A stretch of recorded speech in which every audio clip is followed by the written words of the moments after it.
When he directs his mind towards some inspiring sign, gladness is born. When he is gladdened, delight, piti is born.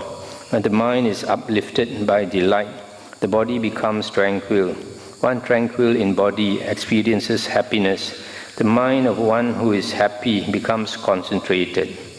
He reflects thus, the purpose for the sake of which I directed my mind has been achieved. Let me now withdraw it. Stop here for a moment. It's quite a mouthful to digest. So the Buddha here is trying to explain the 4 intense states of recollection, the 4 Satipatthanas. So the Buddha says, monk dwells contemplating the body in the body. And when he is contemplating the body in the body, that means his attention is all on the body. It is not among other thoughts or any other thing. The body, only in the body. Focus on the body. There arises in him either a fever in the body. This fever is a disturbance and uncomfortableness in the body. There's the fever in the body. Or sluggishness of mind, sloth and torpor. Or the mind is distracted outwardly, going out towards the senses. Then that monk should direct his mind towards some inspiring sign. This inspiring sign is something that the mind likes. Just like yesterday we talked about the cook. The cook, he has to notice what his master likes to eat. So he should serve his master what kind of food the master likes to eat. So in the same way, we have to see what the mind likes. So here we direct the mind to some object of meditation that the mind finds inspiration in, that the mind likes. So if you choose a meditation object that the mind is inclined towards, then gladness is born. And following gladness, you have piti, delight. Then after delight, the body becomes tranquil. And then the body experiences happiness. And then when the body has piti, delight, and sukha, happiness, the mind becomes concentrated. Here when it says the mind becomes concentrated, that means he has attained the first jhana. First jhana is accompanied by this. First jhana is accompanied by this piti and sukha. Then he reflects, the purpose for the sake of which I directed my mind has been achieved. What is this purpose? The purpose of his meditation or practicing the Satipatthana is to attain the jhanas. That is clear in the earlier suttas we read. So since he practiced Satipatthana to attain the jhanas, so now he knows the purpose for the sake of which I directed my mind has been achieved. The first jhana has been achieved. So he said, now he thinks, let me now withdraw it. So he withdraws the mind and does not think or examine his vitaka and vichara. He does not have this thought directed and sustained. He understands, without thought directed and sustained, internally mindful, I am happy. Here. So just now in the first jhana has 5 factors. Vitaka, vichara, which is thought directed and sustained. And then piti, delight, sukha, happiness, and ekagata, one-pointedness of mind. So now, having attained the first jhana, he's happy. He has achieved the purpose of his practice of Satipatthana, which is to attain the first jhana.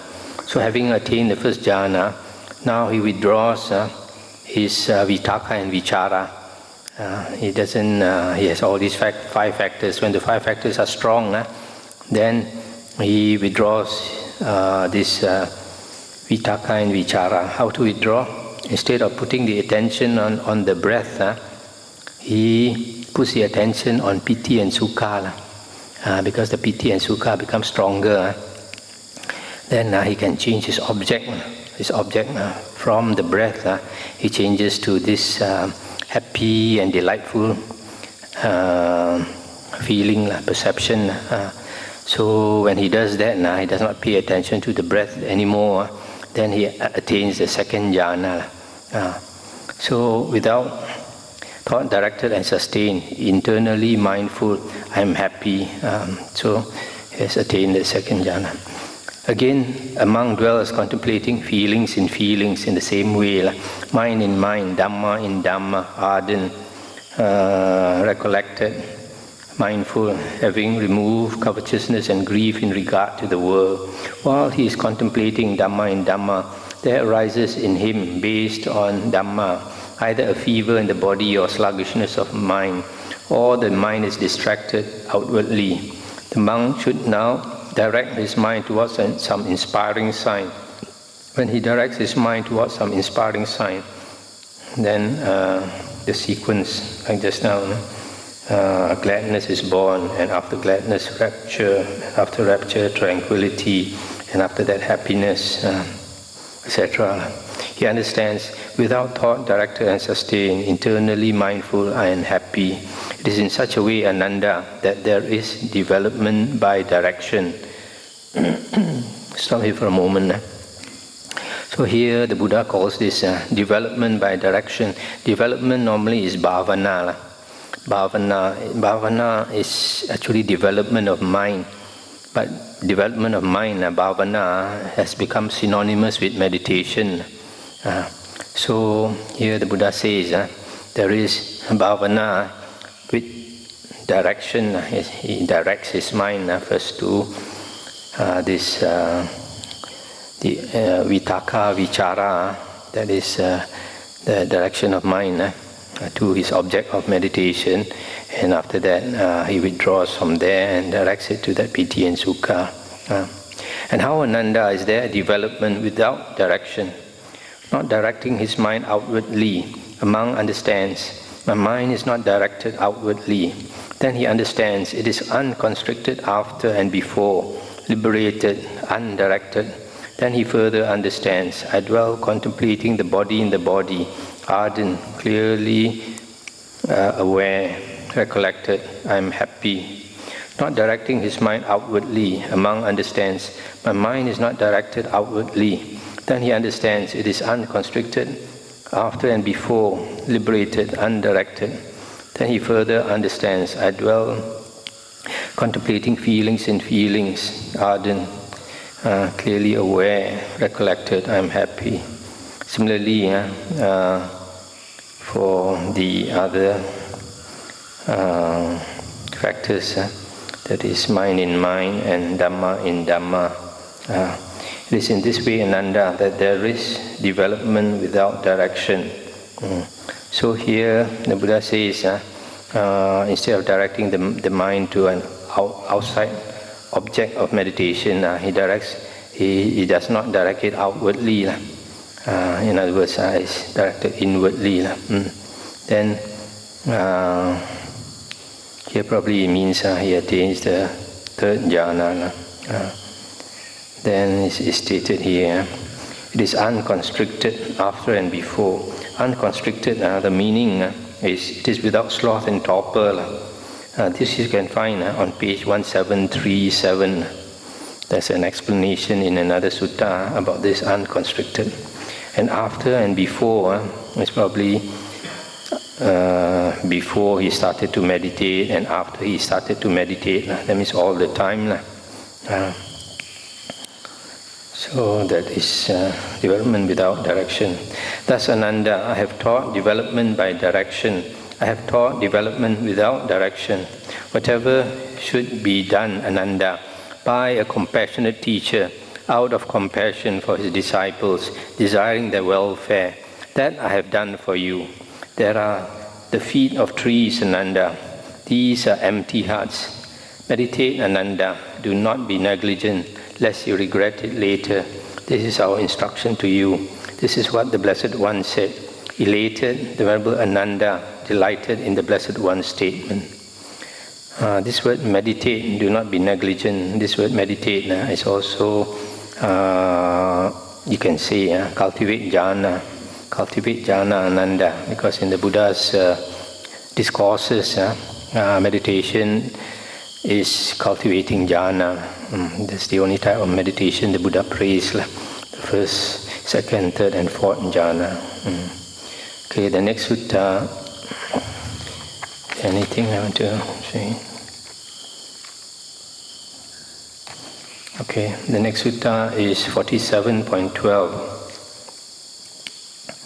It's also quite an interesting sutta. On one occasion, the Blessed One was dwelling at Nalanda in Pavarika's mango grove. Then the Venerable Sariputta approached the Blessed One, paid homage to him, sat down to one side and said, Venerable Sir, I have such confidence in the Blessed One that I believe there has not been, nor ever will be, nor exists at present another ascetic or brahmana more knowledgeable than the Blessed One with respect to enlightenment. And the Buddha said, lofty indeed is this bellowing utterance of yours, Sariputta. You have roared a definitive, categorical lion's roar. Venerable Sir, I have such confidence in the Blessed One that I believe there has not been, nor ever will be, nor exists at present another ascetic or brahmana more knowledgeable than the Blessed One with respect to enlightenment. Have you now, Sariputta, encompassed with your mind the minds of all the Arahants, Sammasambuddhas, arisen in the past and known thus?